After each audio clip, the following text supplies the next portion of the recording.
Esa noche no tenía intención de ir al bar, pero algo me empujó a hacerlo. Quizás el aburrimiento o el deseo de cambiar la rutina, quién sabe. Era jueves, uno de esos días que pasan sin pena ni gloria. Después de terminar unos diseños para un cliente insoportable, decidí bajar al bar de la esquina, El Gato Negro, a tomar una caña y despejarme un poco. El sitio estaba lleno, como siempre. Gente riendo, los camareros corriendo de un lado a otro, y esa mezcla de ruido que es casi música en los bares madrileños. Me senté en la barra, pedí una caña y me sumergí en mi propio mundo. Pero no pasó mucho tiempo antes de que algo llamara mi atención. A un par de mesas de distancia, vi a Laura, mi esposa, sentada con un hombre que no reconocí. No era extraño que saliera con compañeros del trabajo, pero había algo en la forma en que hablaban, en la manera en que ella se inclinaba hacia él, que me hizo sentir incómodo. Era una conversación privada, intensa. De vez en cuando, él le tocaba el brazo o se inclinaba hacia ella con una sonrisa cómplice, y Laura, ella reía. No como lo hacía conmigo, sino con una especie de nerviosismo juguetón que no le había visto en años. Intenté convencerme de que no significaba nada, que simplemente eran amigos o colegas. Pero, a medida que los observaba desde mi rincón, el malestar en mi pecho crecía. Decidí no hacer nada esa noche, no enfrentarla allí, no hacer un espectáculo. Pero una cosa estaba clara, esto no era normal, y tenía que averiguar qué estaba pasando. Al día siguiente, me desperté con la imagen de Laura y aquel hombre rondando en mi cabeza. Durante el desayuno, mientras ella hablaba de sus planes del día con un tono casual, yo apenas podía concentrarme. Su sonrisa parecía más ensayada de lo habitual, como si intentara mantener las apariencias. La duda me corroía. A lo largo del día, me debatí entre ignorarlo y actuar. Al final, decidí que necesitaba respuestas. Laura había dicho que tendría una reunión en la tarde y que volvería tarde, así que aproveché para seguirla. Me sentí ridículo, como un detective de pacotilla, pero no podía soportar la incertidumbre. La vi salir del trabajo y caminar hacia un café en el barrio de Chamberí. Desde una distancia prudente, observé cómo entraba y se dirigía directamente hacia una mesa en el rincón. Allí estaba él, el hombre del bar. Esta vez no había risas nerviosas ni gestos discretos. Sus manos se rozaron, y sus miradas, cargadas de una intimidad que nunca debió existir entre ellos, me confirmaron lo que temía. No me quedé mucho rato. Necesitaba procesar lo que acababa de ver. Caminé sin rumbo, con el corazón latiéndome en los oídos. Cada imagen, cada gesto entre ellos, era un puñetazo en el estómago. Recordé nuestras cenas familiares, las risas con Sofía, las noches en las que nos prometimos amor eterno. ¿Cómo había llegado todo a esto? Cuando llegué a casa, Laura aún no había vuelto. Me senté en el sofá y miré alrededor. Todo lo que había en esa casa, las fotos, los muebles, los pequeños recuerdos de viajes, todo parecía una burla. Era como si nuestra vida entera hubiera sido una mentira cuidadosamente tejida. Pasaron 2 horas antes de que Laura llegara. Al escuchar el ruido de las llaves en la cerradura, mi cuerpo se tensó. La vi entrar con su habitual sonrisa despreocupada. Pero esta vez, esa máscara me daba asco.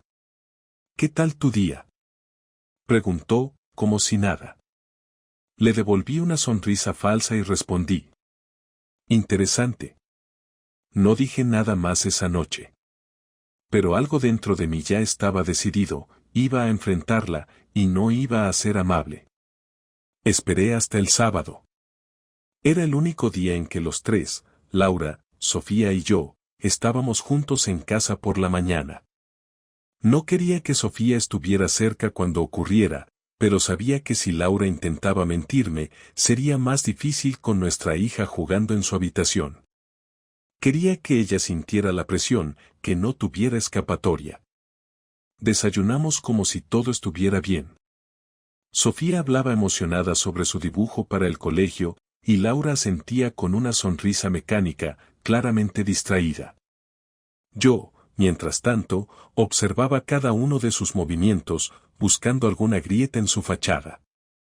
Cuando Sofía terminó su comida, la animé a que subiera a su cuarto a seguir pintando. Tan pronto como oí la puerta de su habitación cerrarse, dejé la taza de café en la mesa y fijé la mirada en Laura. «Tenemos que hablar», dije. Laura levantó la vista, con un destello de alarma en los ojos. «¿Sobre qué?» «Sobre tu amigo del bar. Y sobre cómo también te reuniste con él el jueves por la tarde». Su cara se congeló.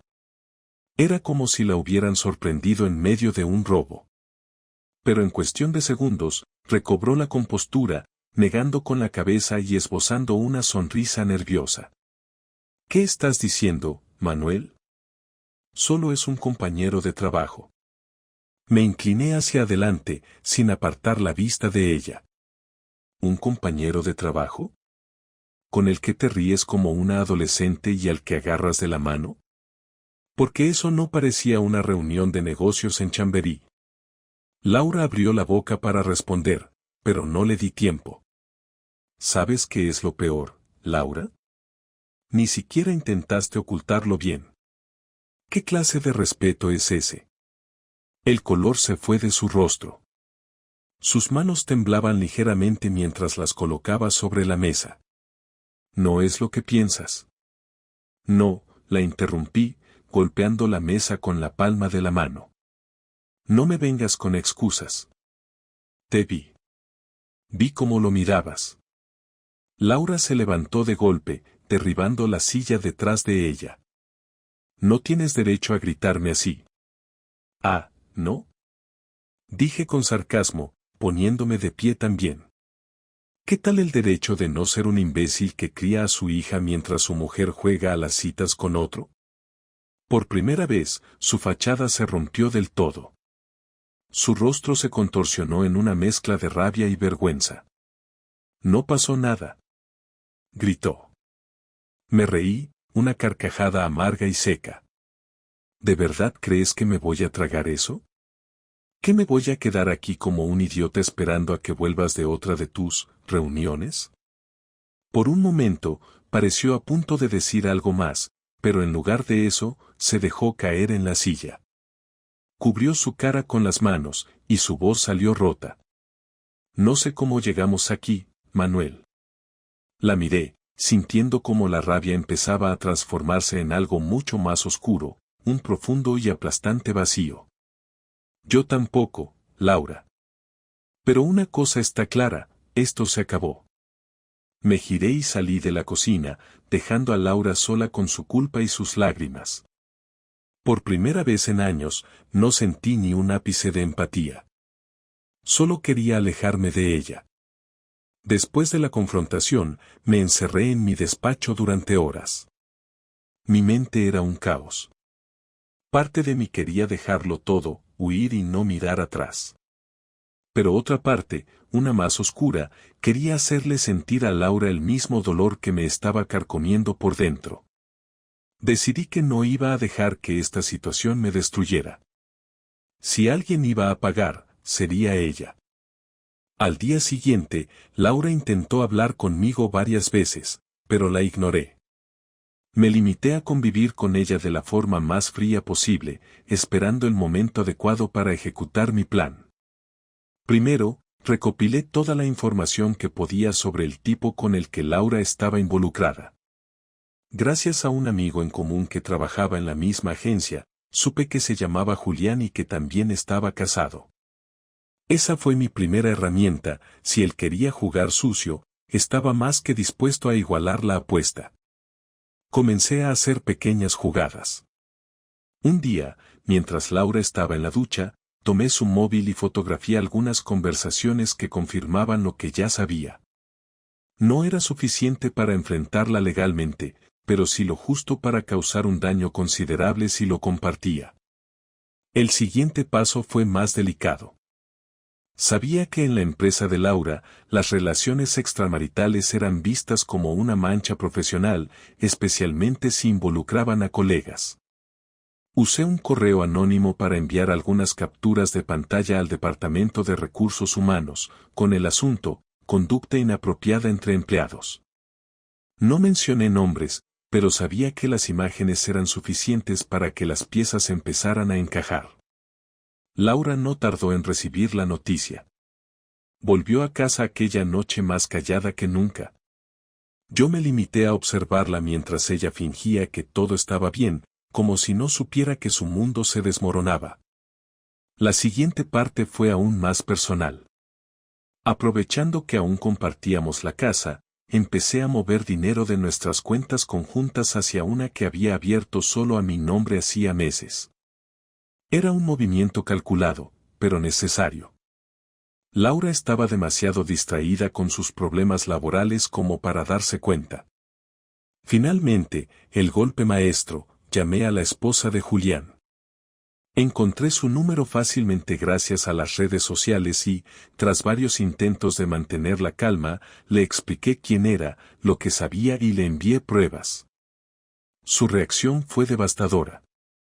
Llanto, gritos, promesas de enfrentarse a su marido. Sabía que aquello desataría el caos, pero no me importaba. Si mi vida iba a volverse un desastre, la de ellos también. Una noche, Laura llegó tarde a casa, visiblemente afectada. Se desplomó en el sofá y me miró con ojos llenos de desesperación. ¿Qué está pasando, Manuel? ¿Por qué me odias tanto? Me incliné hacia ella, con una calma que ocultaba toda la furia que había sentido días atrás. No te odio, Laura. Solo me aseguro de que entiendas cómo se siente perder todo lo que creía seguro. Me levanté y la dejé allí, con la misma soledad que ella me había obligado a sentir. Pasaron varios días desde mi última jugada. Laura estaba atrapada en un torbellino de caos.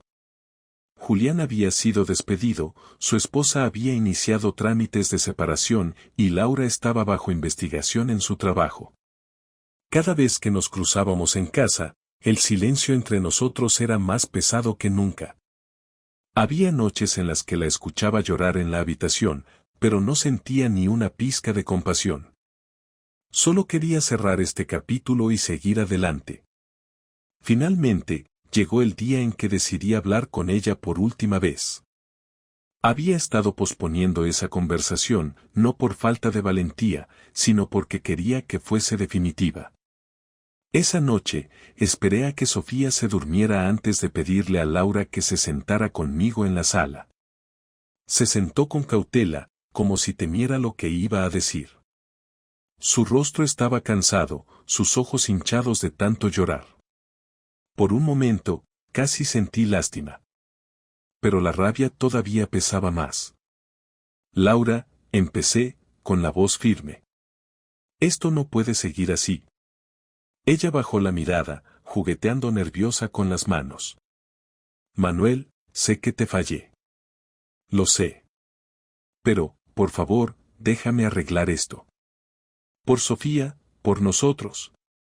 ¿Arreglarlo? Dije, con una risa amarga. ¿Cómo exactamente, Laura, crees que unas disculpas van a borrar todo lo que hiciste, que todo volverá a ser como antes? Fue un error, susurró, con lágrimas acumulándose en sus ojos. No significó nada. Golpeé la mesa con el puño, sin poder contener la frustración. No significó nada, esa es tu excusa, me destruyes, destruyes a nuestra familia, y pretendes justificarlo diciendo que no significó nada. Ella rompió a llorar, cubriéndose el rostro con las manos. Por un momento, todo mi enojo se desvaneció, y en su lugar quedó una profunda tristeza. Habíamos compartido una vida, sueños, una hija, ¿cómo habíamos llegado a este punto? Respiré hondo, intentando mantener la calma. Escucha, Laura. No podemos seguir juntos. No después de todo esto. Ella levantó la mirada, con la desesperación pintada en su rostro. Manuel, por favor, no lo hagas, puedo cambiar, haré lo que sea. Negué con la cabeza. No se trata de cambiar, Laura. Se trata de confianza, de respeto. Y ambos se rompieron irreparablemente. No puedo seguir mirando a alguien que me traicionó así. Laura empezó a hablar, pero la interrumpí. Voy a iniciar los trámites del divorcio. Quiero que lo hagamos de la forma más tranquila posible, por Sofía. Ella no merece sufrir más por nuestros errores. Sus lágrimas se intensificaron, pero no dije nada más. Me levanté y caminé hacia mi habitación, dejándola sola en el salón.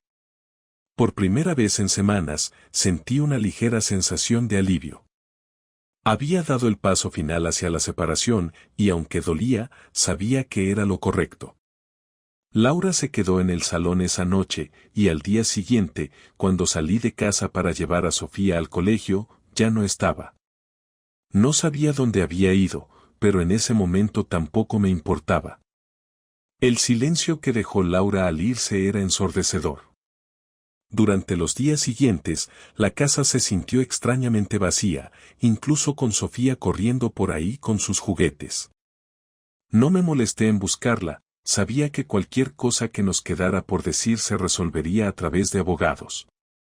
Mi prioridad ahora era Sofía, protegerla de este torbellino de emociones y darle una sensación de estabilidad. Por supuesto, eso era más fácil decirlo que hacerlo.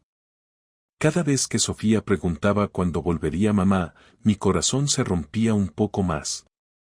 Intenté ser honesto sin ser cruel. Mamá y yo estamos pasando por un momento difícil, cielo. Pero los dos te queremos mucho y siempre estaremos aquí para ti. Sofía no entendía del todo, pero asintió, confiando en mis palabras. Era todo lo que podía ofrecerle en ese momento. Mientras tanto, inicié el proceso de divorcio. Fue un trámite lento y doloroso, especialmente cuando Laura, aparentemente impulsada por el resentimiento o el arrepentimiento, intentó disputarme la custodia de Sofía. No era fácil verla en las reuniones con los abogados, sentada al otro lado de la mesa, con esa mezcla de culpa y desafío en la mirada. Pero me mantuve firme. Había soportado demasiado para ceder ahora. Finalmente, después de meses de negociaciones, llegamos a un acuerdo. Yo tendría la custodia principal de Sofía, y Laura podría visitarla los fines de semana alternos. Fue un alivio, aunque también me dejó con una sensación de vacío. Había ganado la batalla legal, pero en el fondo sabía que nadie realmente gana en estas situaciones. Un día, mientras revisaba algunos papeles en la sala, encontré una foto antigua de Laura, Sofía y yo en un parque. Era de hace años, antes de que todo se desmoronara. Me quedé mirando la imagen durante un buen rato, tratando de reconciliar al hombre sonriente de la foto con el que era ahora. Me di cuenta de algo importante, aunque la traición de Laura me había herido profundamente, no quería que definiera el resto de mi vida. Sí, ella había destruido nuestra relación, pero no iba a dejar que destruyera lo que quedaba de mí. Comencé a reconstruir mi vida poco a poco. Redecoré la casa, cambiando muebles y colores para hacerla sentir como un nuevo comienzo. Pasé más tiempo con Sofía, llevándola al parque, ayudándola con sus deberes y asegurándome de que supiera cuánto la amaba. También empecé a salir con amigos nuevamente, algo que había descuidado durante años. Un día, mientras caminábamos por el retiro, Sofía tomó mi mano y me miró con esa inocencia tan suya. «Papá, ¿estamos bien?». Me detuve y la miré a los ojos, sonriendo con más sinceridad de lo que había hecho en mucho tiempo. «Sí, Sofía. Estamos bien». A medida que avanzábamos por el camino bordeado de árboles, me di cuenta de que, aunque mi vida no era la que había imaginado, aún había espacio para la esperanza. Había aprendido que la traición de Laura no era el final de mi historia, sino el comienzo de un nuevo capítulo. Un capítulo en el que yo tenía el control de mi destino, y donde, a pesar de todo, aún podía encontrar la felicidad.